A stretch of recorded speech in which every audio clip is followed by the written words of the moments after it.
Selamat pagi Bapak Ibu yang dikasihi Tuhan Yesus Kristus. Pagi hari ini kita akan sama-sama kembali mendengarkan firman Tuhan. Namun sebelumnya mari kita bersatu di dalam doa. Mari kita berdoa.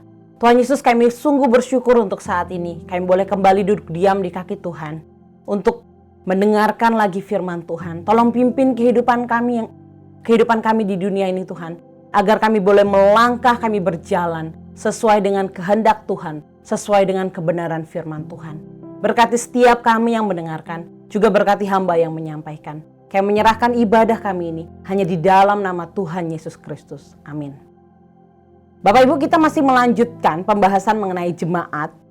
Khususnya pagi hari ini yaitu jemaat di Tiatira. Dari Wahyu 2 ayat 18-29. Saya akan bacakan bagi kita semua. Dan tuliskanlah kepada malaikat jemaat di Tiatira. Inilah firman anak Allah yang matanya bagaikan nyala api dan kakinya bagaikan tembaga.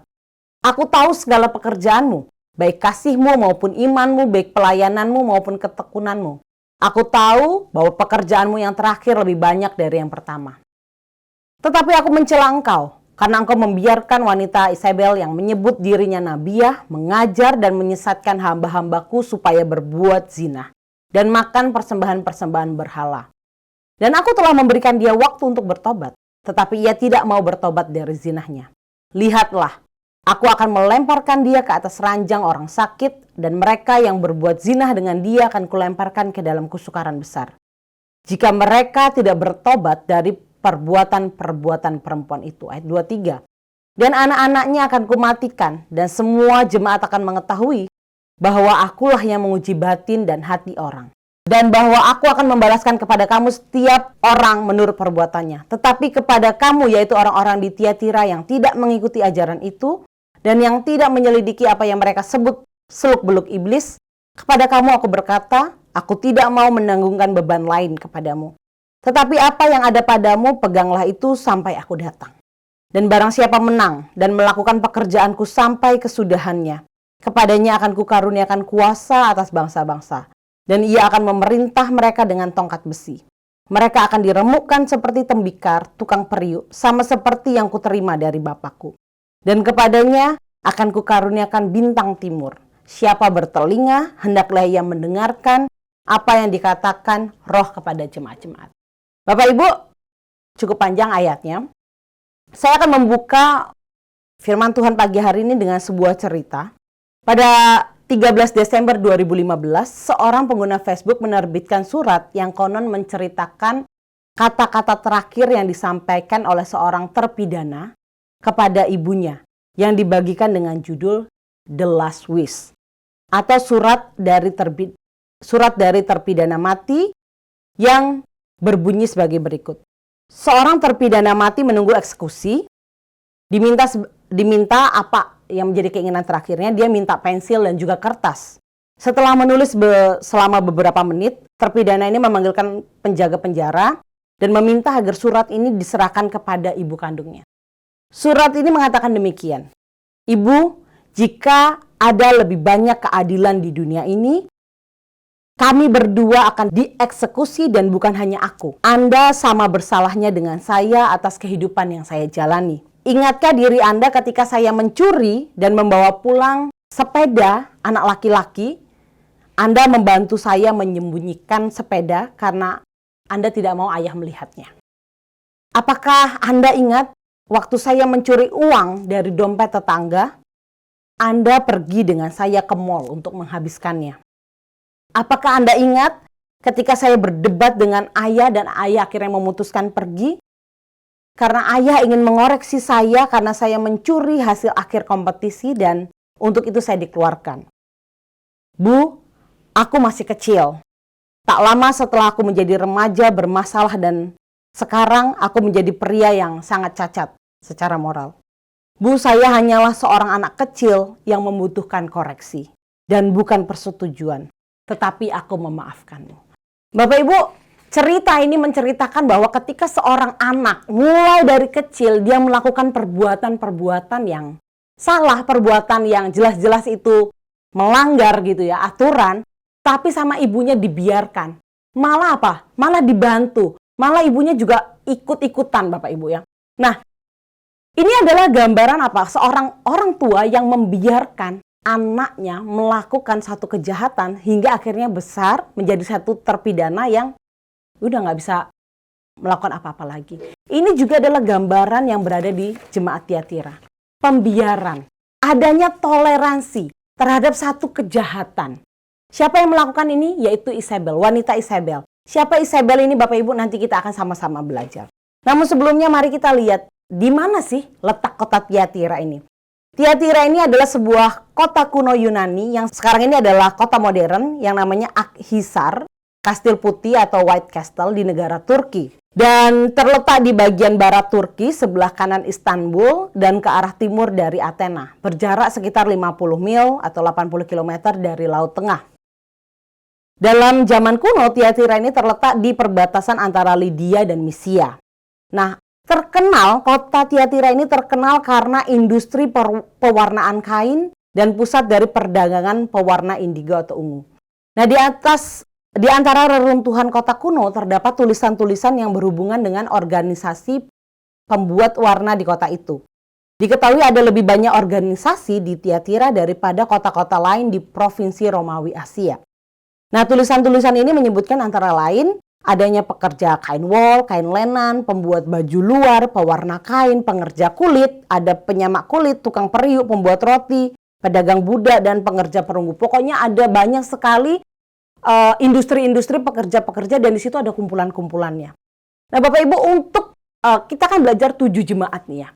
Agar memudahkan kita mengingat yang mana ya yang Pergamus, mana ya yang Tiatira, mana ya yang Efesus gitu. Saya akan berikan 4 fakta mengenai Tiatira agar mudah kita mengingatnya ya. Oh, yang kalau ini adalah Tiatira begitu. Yang pertama adalah Tiatira ini adalah kota terkecil di antara kota-kota yang disebutkan dalam Wahyu 2 dan 3. Jadi di antara semua jemaat ini, kota Tiatira ini adalah yang terkecil. Fakta yang kedua adalah, meskipun jemaat ini berada di kota terkecil dari ke-7 kota, surat Kristus kepada jemaat ini adalah yang terpanjang, Bapak Ibu. Seperti yang tadi kita baca, itu yang terpanjang. Di Efesus mendapatkan 7 ayat, Smyrna mendapatkan 4 ayat, Pergamus mendapatkan 6 ayat, Sardis mendapatkan 6 ayat, Philadelphia mendapatkan 7 ayat, Laodikia mendapatkan 9 ayat, dan Tiatira mendapatkan 12 ayat. Yang ketiga faktanya adalah, Tiatira ini adalah kota tempat tinggal Lydia. Kalau Bapak Ibu ingat atau pernah baca dalam Kisah Para Rasul 16 ayat 14-15, Lydia ini adalah penjual kain ungu dari kota Tiatira yang Tuhan buka hatinya, dan juga dibaptis bersama dengan seisi rumahnya, dan yang menjadi tuan rumah bagi siapa? Bagi Paulus dan rekan-rekannya. Bapak Ibu bisa lihat dalam Kisah Para Rasul. Sehingga Lydia ini adalah petobat pertama di kota Filipi yang adalah seorang penjual kain ungu dari kota Tiatira. Yang keempat faktanya adalah Tiatira adalah gereja di mana wanita Isabel ini berada, Bapak Ibu. Jadi ada 4 fakta ini, Bapak Ibu. Jadi akan memudahkan kita untuk membedakannya. Nah, surat Kristus kepada jemaat Tiatira ini yang pertama berisi pujian. Pujiannya apa saja? Saya akan bacakan ayat 19 bagi kita. Aku tahu segala pekerjaanmu, baik kasihmu maupun imanmu, baik pelayananmu maupun ketekunanmu. Aku tahu bahwa pekerjaanmu yang terakhir lebih banyak daripada yang pertama. Tuhan Yesus memuji jemaat ini. Yang pertama apa? Yaitu disebutkan mereka memiliki kasih. Kalau kita ingat mengenai jemaat Efesus, Bapak Ibu, dikatakan apa? Jemaat Efesus kehilangan kasih yang mula-mula. Tetapi jemaat Tiatira memiliki kasih. Ketika dikatakan iman, pengharapan, dan kasih, yang lebih besar dari semua itu adalah kasih. Dan jemaat Tiatira memiliki kasih itu, Bapak Ibu. Yang kedua, dipuji karena jemaat ini memiliki iman. Dipuji karena iman mereka. Tuhan dapat melihat iman seseorang. Markus 2 ayat 5. Ketika Yesus melihat iman mereka, berkatalah ia kepada orang lumpuh itu, "Hai anakku, dosamu sudah diampuni." Yesus dapat melihat iman seseorang. Mungkin kita nggak bisa Bapak Ibu melihat, oh saya nggak bisa nih lihat imannya si A, lihat imannya B. Tapi Tuhan Yesus dapat melihat iman seseorang. Dan Tuhan Yesus melihat ada iman dalam jemaat Tiatira ini. Persoalannya Bapak Ibu adalah banyak orang beragama, banyak orang bergereja, banyak orang yang kelihatannya percaya sama Tuhan Yesus, Banyak orang yang giat dalam kegiatan gereja ikut melayani, tapi belum tentu mereka beriman. Tapi Yesus dapat melihat iman. Dan ini ada di jemaat Tiatira. Pujian yang ketiga adalah jemaat ini dipuji karena pelayanannya. Aku tahu pelayananmu. Jemaat di Tiatira ini dipuji Bapak Ibu karena pelayanannya, saya percaya ini juga ada kaitannya dengan kasihnya. Jadi pelayanan ini adalah wujud kasih jemaat Tiatira ini ya. Maksudnya adalah karena mereka mengasihi Tuhan, maka mereka mau melayani Tuhan.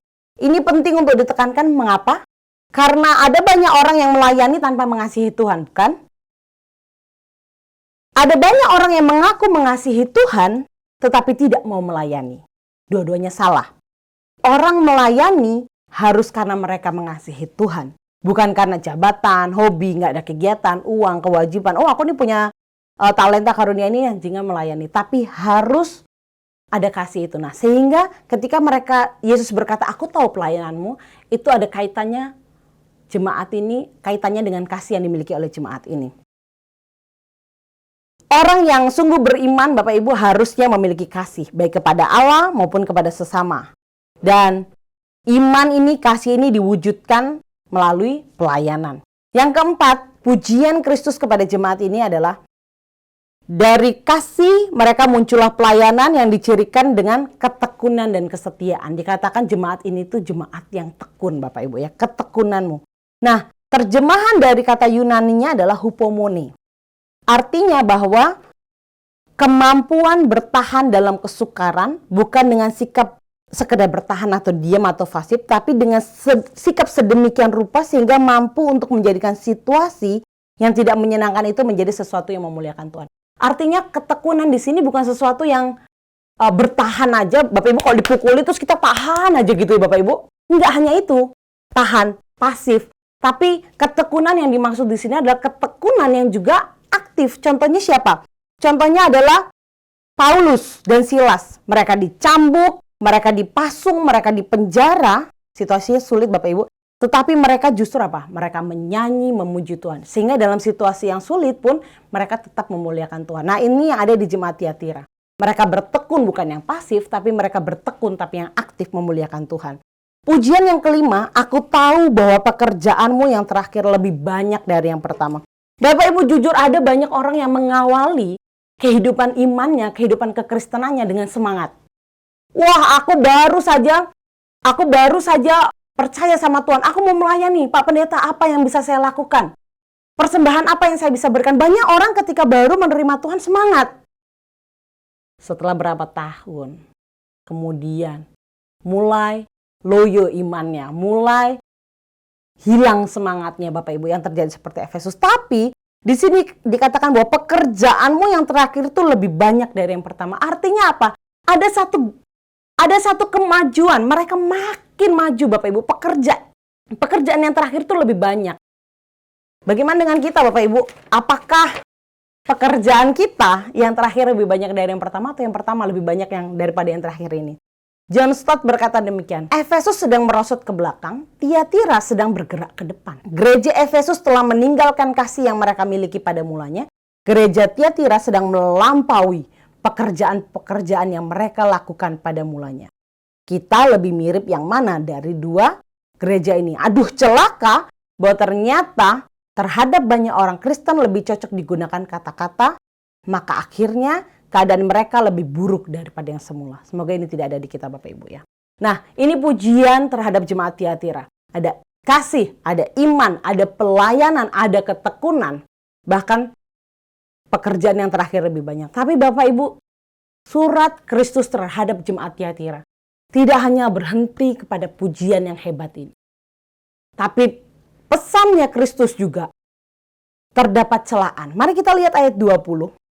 Tetapi aku mencela engkau karena engkau membiarkan, siapa Bapak Ibu? Wanita Isabel yang menyebut dirinya nabiah, mengajar dan menyesatkan hamba-hambaku supaya berbuat zina dan makan persembahan berhala. Bapak Ibu, siapa sebenarnya Isabel ini? Oh, ada namanya Isabel. Bukan Bapak Ibu, ini banyak sekali terjemahan siapa wanita Isabel ini. Ada yang berkata ini adalah istri bisop atau istri dari pendetanya, dia adalah Lydia dan macam-macam. Tapi ada satu penafsiran yang saya juga setuju dari John Stott dan Herman Hoeksema berpendapat bahwa Isabel ini benar-benar adalah seorang wanita. Hanya saja namanya di sini tidaklah bersifat hurufiah melainkan simbolis. Maksudnya, dia tidak benar-benar bernama Isabel, tetapi disebut demikian karena memiliki kemiripan dengan Isabel yang asli. Kalau begitu kita perlu menelusuri dulu, siapa nih Isabel yang asli? Yang mana sifatnya dikaitkan dengan wanita di Tiatira ini. Bapak Ibu ingat kisah Ahab, Raja Ahab yang membeli kebun anggurnya Nabot. Isabel ini adalah istri dari Ahab, Bapak Ibu ya. Bapak Ibu bisa baca dalam 1 Raja-Raja 16 ayat 31-33. Di sana Isabel muncul dalam perjanjian lama. Dia adalah anak perempuan dari Raja Sidon, Etbal, yang adalah seorang kafir, penyembah berhala. Dan dengan demikian dia adalah seorang kafir dan penyembah berhala. Dia lalu menjadi istri dari seorang raja Israel yaitu Ahab. Dan pada waktu ia menikah dengan Ahab, ia membawa dewa-dewanya dari Sidon ke Israel, lalu mempengaruhi Ahab sehingga Ahab terlibat di dalam penyembahan berhala. Ayat 33 dari 1 Raja-Raja 16 berkata demikian. Ahab menimbulkan sakit hati Tuhan Allah Israel lebih dari semua raja-raja Israel yang mendahulunya. Bahkan dikatakan dalam 1 Raja-Raja 21 ayat 25, sesungguhnya tidak pernah ada orang seperti Ahab yang memperbudak diri dengan melakukan apa yang jahat di mata Tuhan. Karena ia telah dibujuk oleh Isabel istrinya. Sehingga pada masa pemerintahan Ahab ini Bapak Ibu, semua nabi yang setia kepada Allah Israel itu bersembunyi. Kecuali Elia. Kita ingat Elia Bapak Ibu. Elia adalah satu-satunya nabi yang memiliki keberanian untuk menentang Ahab dan Isabel. Sehingga ketika surat Tiatira dibilang ada wanita Isabel di jemaat Tiatira, itu artinya adalah roh Isabel ini sendiri. Roh yang bagaimana? Roh yang menyesatkan, yang membawa umat itu untuk melakukan penyembahan berhala dan juga disebut perzinahan Bapak Ibu. Mengapa identitas Isabel ini eksis dan disebutkan dia berada di tengah-tengah jemaat dan bahkan tidak mendapatkan perlawanan ataupun pencegahan daripada jemaat di Tiatira? Kelihatannya dia adalah wanita yang cukup terpandang di dalam jemaat Tiatira dan menarik dikatakan dia menyebut dirinya nabiah. Bapak Ibu, kita tahu bahwa untuk menjadi seorang nabi, menjadi seorang rasul, menjadi seorang pendeta, itu tidak boleh karena kehendaknya sendiri. Saya tiba-tiba bilang, oh saya ini adalah nabi, ini saya adalah rasul, saya ini adalah pendeta. Tidak bisa Bapak Ibu. Itu harus benar-benar ada panggilan Tuhan. Sehingga ketika Tuhan berkata dia menyebut dirinya sendiri nabiah. Bukan saya sebagai Kristus yang memanggil dia untuk menjadi hambaku, pelayanku, rasulku, tapi dia menyebut dirinya sendiri nabiah. Tidak bisa demikian Bapak Ibu ya. Sehingga roh Isabel ini menyesatkan, merusak. Dalam karena kita berbicara juga Bapak Ibu ketika kita membahas mengenai jemaat, kita juga berbicara mengenai akhir zaman ya. Sehingga roh Isabel yang menyesatkan, yang merusak gereja di akhir zaman ini, roh-roh penyesat itu telah merasuki orang dan mengaku bahwa mereka adalah nabi, mereka adalah penginjil, mereka adalah guru pendeta pada zaman sekarang. Karena firman Tuhan juga berkata, pada akhir zaman nanti Bapak Ibu, menjelang akhir zaman nanti akan banyak sekali muncul apa? Pengajar-pengajar nabi-nabi palsu. 2 Petrus 2 ayat 1-3 saya bacakan. Sebagaimana nabi-nabi palsu dahulu tampil di tengah-tengah umat Allah, demikian pula di antara kamu akan ada guru-guru palsu. Mereka akan memasukkan pengajaran sesat yang membinasakan. Banyak orang akan mengikuti cara hidup mereka yang dikuasai hawa nafsu. Mereka berusaha mencari untung dari kamu dengan cerita-cerita isapan jempol mereka. Banyak sekali Bapak Ibu sejak abad pertama doktrin palsu telah menyusup ke dalam gereja dan banyak surat-surat dalam perjanjian baru ditulis guna melawan penyesatan tersebut. Ada dalam Galatia 1, Kolose 2, Bapak Ibu, Titus 1. Paulus bahkan menasihati muridnya sendiri Timotius untuk berhati-hati terhadap apa? Pengajaran-pengajaran sesat. Sehingga menjelang akhir zaman Bapak Ibu, akan muncul banyak pengajaran-pengajaran sesat. Saya rasa pengajaran sesat ini tidak hanya muncul baru-baru ini saja. Ini sudah lama, bahkan sudah ada juga di Tiatira. Muncul banyak Isabel-Isabel pada zaman sekarang Bapak Ibu. Orang-orang yang menyebut dirinya sendiri nabiah, mengajarkan ajaran yang tidak sesuai dengan firman Tuhan. Apa yang dilakukan Yezebel? Dia menyesatkan jemaat di Tiatira. Banyak gereja sebenarnya sudah disusupi oleh para pengajar sesat ini Bapak Ibu. Hanya saja mereka tidak menyadarinya. Saya bukan baru-baru juga Bapak Ibu. Beberapa bulan lalu itu saya pernah hadir ke sebuah gereja yang firman Tuhannya, misalnya kita membahas dari kitab Matius, tiba-tiba sudah sampai kemana-mana Bapak Ibu, yang ujung-ujungnya selalu apa? Berbicara berkat, berkat, berkat. Nggak pernah ada berbicara mengenai dosa, hukuman Tuhan. Semuanya berkat. Ajaran-ajaran sekarang apa Bapak Ibu? Sepertinya itu mirip dengan ajaran yang benar. Tetapi sebenarnya ini adalah strategi setan. Setan tidak akan menyuruh kaki tangannya itu untuk menyebarkan ajaran yang sama sekali frontal dengan ajaran Kristen. Justru mereka akan mengajarkan ajaran yang nyaris mirip dengan kekristenan yang alkitabiah, tetapi lalu disusupi dengan sedikit kesesatan. Coba kita pikirkan Bapak Ibu, kalau misalnya ada orang mau meracuni seseorang, yang mana yang lebih banyak Bapak Ibu? Racunnya atau nasinya? Racunnya yang banyak, habis itu nasinya dikit, ya orang nggak mau makan Bapak Ibu, nggak jadi diracuni. Tapi ketika orang mau meracuni seseorang, yang lebih banyak adalah nasinya, racunnya sedikit. Demikian juga orang kalau bikin uang palsu Bapak Ibu. Uang palsu 100.000 rupiah misalnya. Bikinnya pasti kan ukurannya sama, gambarnya sama, warnanya sama ya Bapak Ibu ya. Kalau misalnya aku mau bikin uang palsu nih 100.000 rupiah, tapi dia bikinnya bener-bener beda, ukurannya lebih panjang, warnanya misalnya yang satu pink, yang ini bikinnya merah menyala, ini gambar seseorang tokoh, ini diganti. Kalau misalnya terlalu jelas banget, orang mau nggak Bapak Ibu pakai uang palsunya? Ya pasti nggak mau. Demikian juga dengan ajaran sesat. Ketika seorang yang menyebut dirinya nabiah ini Bapak Ibu menyesatkan, apakah lebih banyak penyesatannya atau lebih banyak kebenarannya? Kebenarannya 95%. Penyesatannya 5%, tapi tetap sesat Bapak Ibu. Ajarannya sekilas itu seperti mirip, tapi itu sebenarnya menyesatkan. Ada banyak sekali pengajar-pengajar ini Bapak Ibu yang menyebut dirinya nabiah ini berusaha mengajarkan orang dengan menyesatkan orang, tapi dengan pakai Alkitab. Tapi yang dikutip hanya beberapa, mengurangi kebenaran firman Tuhan.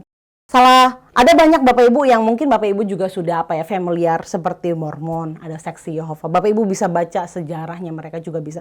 Kenapa ya bisa ada Mormon? Ajaran mereka itu seperti apa? Mengapa mereka itu sesat Bapak Ibu? Dan juga ada yang berkembang berapa tahun lalu dan mungkin masih ada sampai sekarang, yaitu teologi kemakmuran. Yang teologi ini menitik beratkan bahwa orang Kristen sejati pasti kaya, pasti sehat, diberkati melimpah. Kemiskinan itu dipandang sebagai kutuk, dan orang Kristen yang miskin itu berarti kurang iman. Bapak Ibu pernah dengar ajaran itu? Kalau kamu miskin berarti kamu kurang iman. Kalau kamu beriman kamu pasti kaya, kamu pasti sehat. Kalau kamu sakit udah pasti kamu berdosa. Padahal belum tentu Bapak Ibu ya. Kan kita juga ingat kisahnya Ayub Bapak Ibu. Sehingga teologi ini Bapak Ibu yang dibicarakan, padahal kemakmuran yang dibicarakan Alkitab bukan hanya berbicara melulu tentang hal materi, bukan?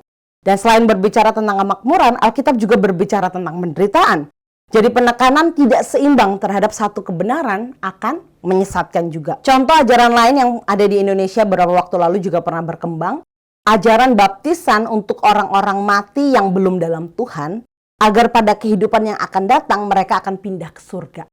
Ada juga ajaran tentang penginjilan orang mati. Padahal Alkitab tidak pernah mengajarkannya Bapak Ibu. Ada juga ajaran yang menghitung hari dan tanggal kedatangan Yesus.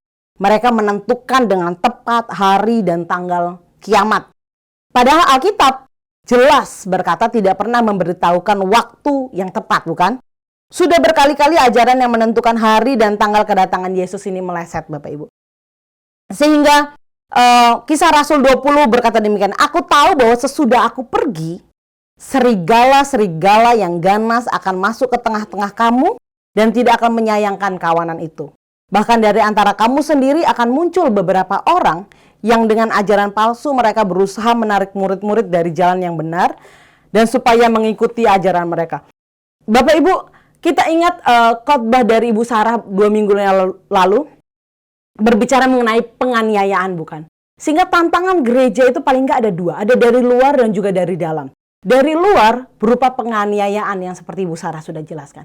Dari dalam sendiri, tantangan gereja adalah penyesatan. Ini seolah-olah diajarkan dari Alkitab, tetapi banyak yang dikurangin, banyak juga yang ditambahi sehingga terjadi penyesatan di dalam sebuah gereja. Betapapun banyaknya pekerjaan kasih, pengorbanan di dalam jemaat Tiatira, Bapak Ibu, tidak ada yang dapat menggantikan toleransi terhadap penyesatan. Gereja membiarkan seorang nabiah palsu mempengaruhi banyak orang dan membawa mereka kepada apa? Sikap kompromi, seperti yang Pak Riki sudah jelaskan minggu lalu. Lalu apa sebenarnya yang diajarkan di dalam jemaat Tiatira ini? Ada dua Bapak Ibu, yaitu berbuat zina dan makan persembahan berhala. Seperti di awal tadi saya sampaikan sekilas tentang jemaat Tiatira. Jadi di Tiatira ini ada sebuah kota dengan banyak serikat kerja. Jadi ada perkumpulan. Kalau misalnya mereka pekerja wol, mereka akan bersatu dengan pekerja wol. Kalau industri pewarnaan akan bergabung dengan kelompoknya begitu ya Bapak Ibu ya. Sehingga ada banyak serikat kerja, ada di bidang wol, kulit, lenan, perunggu, ada para pengrajin pakaian luar, para ahli celup, pengrajin tembikar, pembuat roti, pedagang budak, tukang cat. Sehingga mereka punya kumpulan-kumpulan sendiri dari para pekerja ini. Dan di dalam perkumpulan-perkumpulan ini mereka juga punya ini Bapak Ibu, dewa pelindung penjaganya sendiri-sendiri. Dan karena itu setiap serikat kerja ini berhubungan dengan penyembahan terhadap dewa pelindung penjaga tersebut. Nah, demi kesuksesan suatu usaha, maka upacara tertentu harus dilaksanakan oleh semua anggota serikat terhadap dewa mereka. Dan seringkali dalam upacara-upacara itu dilakukan apa? Pesta-pesta kafir di mana makan makanan berhala. Dan juga perzinahan fisik itu sukar untuk dihindari.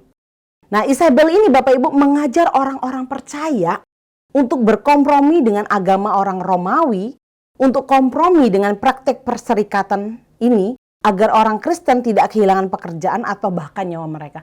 Sehingga jemaat Tiatira ini sedang berada dalam, menghadapi satu tantangan yang berat sebenarnya. Mengapa? Karena ketika mereka tidak mau terlibat di dalam upacara-upacara, mereka menolak pesta-pesta kafir itu, di dalam perkumpulan itu, maka mereka akan dikucilkan dari serikatnya.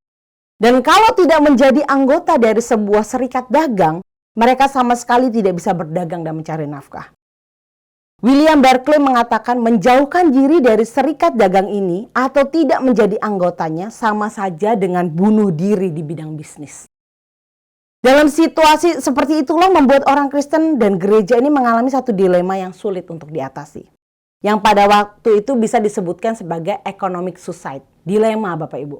Kalau bergabung di dalam satu perkumpulan dan mengikuti tradisinya, menyembah berhala, pesta, dan ada perzinahan fisik yang sulit untuk dihindari, maka mereka berdosa kepada Tuhan. Tapi satu sisi, kalau mereka menghindari semua itu, mereka tidak ikut. Sama saja mereka sedang bunuh diri secara untuk mencari nafkah Bapak Ibu. Mereka tidak bisa berdagang, mereka tidak bisa mencari nafkah. Sehingga di dalam hal inilah Isabel ini datang, Isabel ini menyeret banyak jemaat ke dalam perzinahan dan makan persembahan berhala. Penyembahan berhala dan kompromi dalam Alkitab ini digambarkan sebagai perzinahan dan ketidaksetiaan terhadap janji nikah. Dalam Yeremia 3 ayat 6, Hosea 9 ayat 1. Bapak Ibu, pada tahun 1520 ada seorang turun dari kapal milik bangsa Spanyol di Meksiko dan mengakibatkan kematian ribuan orang. Orang itu adalah seorang prajurit di bawah pimpinan Panfilo de Narvaez. Dia tidak sadar kalau dirinya ini membawa penyakit. Sehingga kemanapun membawa penyakit cacar air. Sehingga kemanapun dia pergi, orang itu telah menularkan penyakit baru ini terhadap penduduk Meksiko. Dan wabah cacar air itu mengakibatkan kematian ribuan penduduk Meksiko, Bapak Ibu. Satu orang saja dapat membinasakan ribuan penduduk Meksiko. Kontaknya dengan penduduk Meksiko itu menyebabkan malapetaka yang mengerikan dan menyakitkan. Ini sama halnya dengan si Isabel. Satu orang Bapak Ibu dapat mengakibatkan penyesatan. Bahkan dia menyebut dirinya nabiah, dia mengajar dan juga menyesatkan. Satu orang Bapak Ibu di jemaat Tiatira ditoleransi, dibiarkan Bapak Ibu. Sehingga dalam terjemahan aslinya dibiarkan itu toleransi. Jemaat Tiatira mentoleransi si Isabel ini sehingga mengakibatkan banyak orang Kristen mengikuti ajaran ini. yang sepintas sepertinya benar, tapi jelas-jelas Kristus menuliskan, menyesatkan, membawa jemaat Tuhan untuk melakukan penyembahan berhala dan juga perzinahan. Bapak Ibu, kalau Pak Riki sudah sebutkan minggu lalu mengenai LGBT yang dulu awalnya oke ditoleransi sampai akhirnya sekarang sudah menjadi law ya Bapak Ibu, sudah menjadi hukum. Gereja untuk bisa bertahan, ada banyak gereja untuk bisa bertahan eksistensinya. Akhirnya mereka apa? Mereka mentoleransi, mereka berkompromi. Akhirnya mereka mengizinkan pernikahan sesama jenis. Salah satu aliran Kristen Protestan terbesar di Amerika Serikat, yaitu Presbyterian, mengizinkan pendetanya meresmikan pernikahan sesama jenis di negara bagian yang melegalkan hal tersebut. Menarik Bapak Ibu, saya baca, dikatakan demikian. Sebanyak 19 negara bagian di Amerika Serikat termasuk Distrik Columbia mengakui pernikahan sesama jenis. Kelompok Presbyterian mengakui pernikahan sesama jenis sebagai bagian dari Kristen. Ada kalimatnya yang seperti ini. Dengan pengertian bahwa pernikahan merupakan persatuan dua manusia, tidak harus antar pria dan wanita.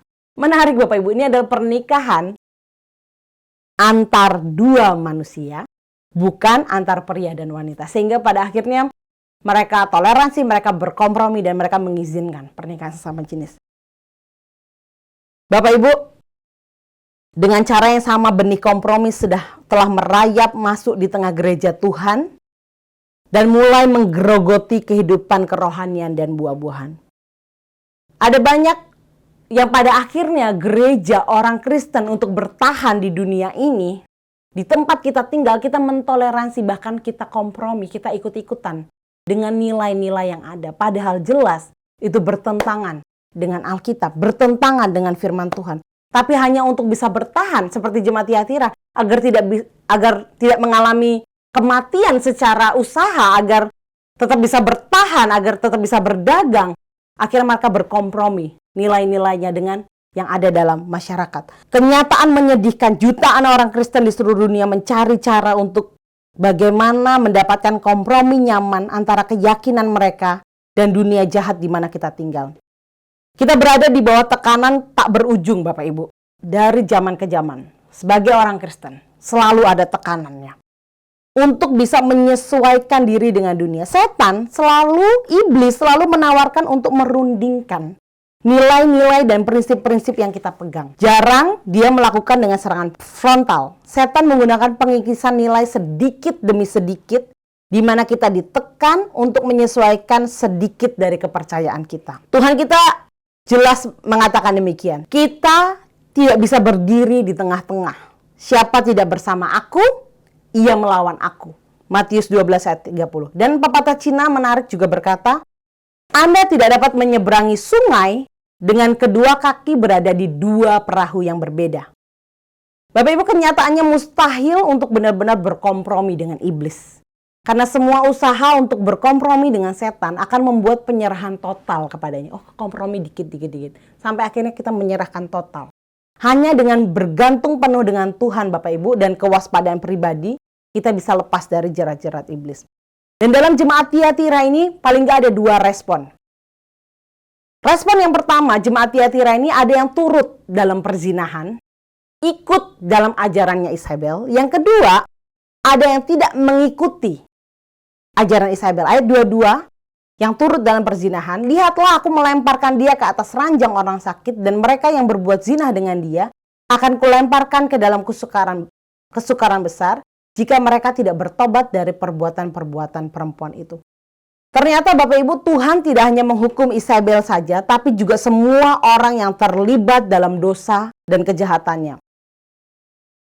Narkoba Bapak Ibu tidak pandang siapa pemakainya, siapapun yang pakai narkoba pasti dianggap bersalah. Demikian juga penyesatan, siapapun, baik dia hamba Tuhan, dia mungkin udah puluhan tahun ikut Tuhan, siapapun Bapak Ibu yang menyampaikan firman Tuhan yang tidak sesuai dengan Alkitab dan mengikuti ajaran itu Bapak Ibu, bersalah. Tidak sesat Bapak Ibu, tidak sesuai dengan firman Tuhan. Penyesat dihukum oleh Tuhan, tetapi orang-orang yang tersesat atau pengikut-pengikut dari penyesat juga akan dihukum Tuhan. Jadi bukan hanya Isabel saja yang menyesatkan, yang dihukum Tuhan, tapi orang-orang yang tersesat yang mengikuti ajaran Isabel juga dihukum. Yang kedua Bapak Ibu, ada orang-orang yang tidak mengikuti, ayat 24, tetapi kepada kamu, yaitu orang-orang lain di Tiatira yang tidak mengikuti ajaran itu, dan yang tidak menyelidiki apa yang mereka sebut seluk-beluk iblis, kepada kamu aku berkata, aku tidak mau menanggungkan beban lain kepadamu. Tetapi apa yang ada padamu, peganglah itu sampai aku datang. Dalam terjemahan lama dikatakan demikian Bapak Ibu. Akan tetapi barang yang ada padamu, peganglah teguh-teguh sehingga aku datang. Mengapa Bapak Ibu disuruh pegang teguh-teguh? Mengapa disuruh pegang erat-erat ajaran yang ada? Secara implisit ini menunjukkan bahwa setan selalu berusaha supaya kita melepaskan ajaran yang benar dengan menggunakan ajaran sesat. Ajaran sesat yang didengar terus-menerus Bapak Ibu, lama-lama bisa menyesatkan orang. Untuk orang-orang yang setia memegang ajaran yang benar sampai akhirnya mereka disebut orang-orang yang menang. Di sini ada tertulis kata pekerjaanku. Jadi pekerjaanku ini tidak cukup sekedar kita melakukan pekerjaan Kristus. Tapi kita harus melakukannya dengan setia sampai mati atau sampai pada akhirnya. Karena itu ajaran yang sudah kita terima yang benar ini Bapak Ibu, kita harus apa? Pegang erat-erat. Jangan sampai kita juga disesatkan, kita toleransi dengan sedikit demi sedikit. Kita kompromi sampai akhirnya kita hanyut. Ikut juga tersesat dengan ajaran si Isabel ini Bapak Ibu. Ketika kita mengenal firman Allah, Efesus berkata, kita bukan lagi anak-anak yang diombang-ambingkan oleh rupa-rupa angin pengajaran. Oleh permainan palsu manusia dalam kelicikan mereka yang menyesatkan. Yohanes 16 ayat 13 berkata demikian. Tetapi apabila ia datang, yaitu roh kebenaran, ia akan memimpin kamu ke dalam seluruh kebenaran. Sebab ia tidak akan berkata-kata dari dirinya sendiri. Tetapi segala sesuatu yang didengarnya, itulah yang akan dikatakannya. Dan ia akan memberitakan kepadamu hal-hal yang akan datang. Hanya satu Bapak Ibu, agar kita tidak tersesat. Yaitu kita memiliki kecintaan terhadap firman Tuhan. Saya ini Bapak Ibu nggak bisa nyetir. Saya nggak bisa nyetir, saya juga nggak tahu jalan arah-arah mau kemana. Jadi misalnya nih saya mau pergi belanja kebutuhan mingguan. Oh, kami akan pergi misalnya ke Costco. Dari rumah saya ke Costco itu saya nggak tahu arahnya kemana. Saya perlu map. Jadi kalau misalnya map saya ini, handphone saya mati, saya nggak bisa lihat map, ya udah, saya akan tersesat. Saya nggak akan pernah sampai ke Costco, Bapak Ibu. Seorang guru, ketika dia memeriksa jawaban hasil ujian anak-anaknya, dia punya panduan jawaban yang benar. Sehingga dia tahu ini muridnya salah atau muridnya benar. Demikian juga Bapak Ibu, seperti saya yang nggak tahu arah, saya akan dibawa orang kemana aja dan akan gampang sekali disesatkan. Seorang guru yang nggak punya panduan jawaban yang benar, ya pasti akan salah memeriksa muridnya.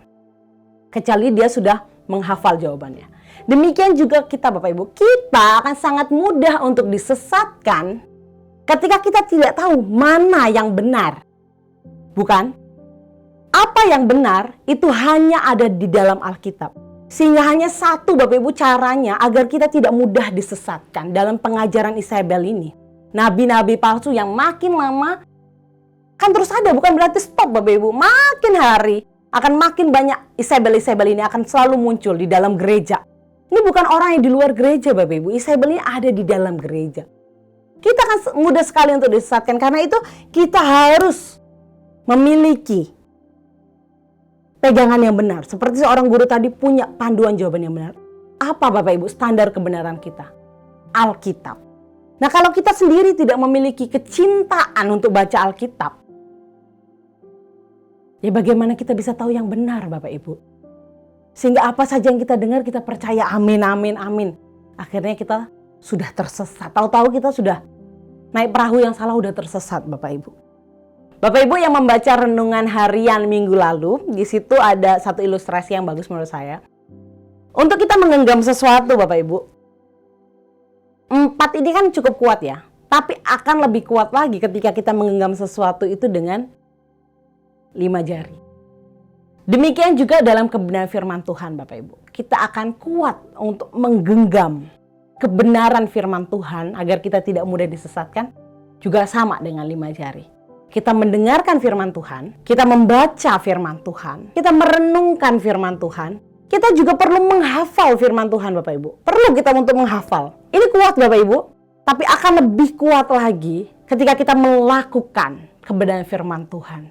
Seperti ilustrasi Tuhan Yesus, rumah, bangunan tidak akan mudah untuk digoyangkan Bapak Ibu ya. Tidak akan roboh ketika masalah datang silih berganti dan sebagainya. Demikian juga dalam hidup kita, agar kita tidak mudah untuk disesatkan oleh Isabel-Isabel zaman sekarang, kita perlu Bapak Ibu mendengarkan, membaca, merenungkan, menghafal firman Tuhan, dan juga kita perlu melakukan agar kita makin kuat di dalam pengajaran yang benar akan firman Tuhan. Sehingga Bapak Ibu, mari kita miliki kecintaan terhadap firman Tuhan yang sudah Tuhan berikan.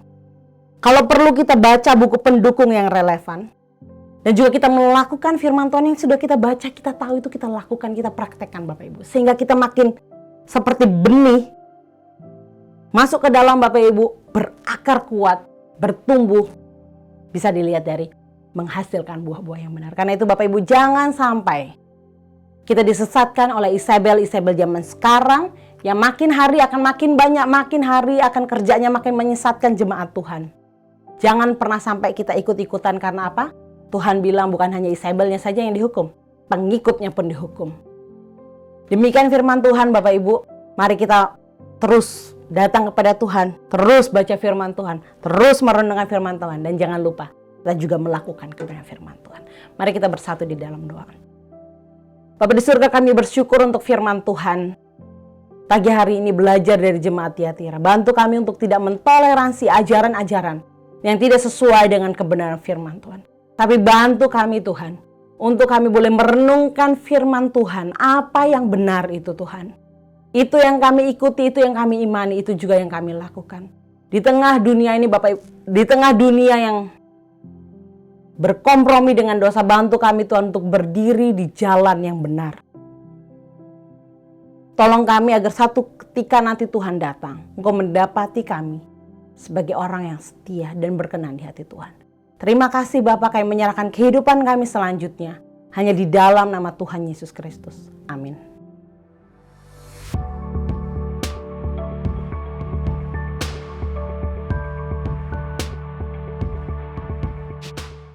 Baik Bapak Ibu, doa saya kita diberkati oleh kebenaran firman Tuhan lagi hari ini yang disampaikan oleh Ibu Fitri Muaya. Tuhan Yesus memberkati kita semua. Jemaat yang kekasih, tundukkanlah kepalamu, arahkanlah hatimu kepada Tuhan, dan terimalah berkat Tuhan. Anugerah keselamatan dari Tuhan Yesus Kristus, kasih sayang yang tidak berkesudahan dari Allah Bapa, serta penyertaan dari Roh-Nya yang Kudus, kiranya menyertai engkau sekalian, mulai hari ini sampai Maranatha Tuhan Yesus datang kembali. Haleluya, amin.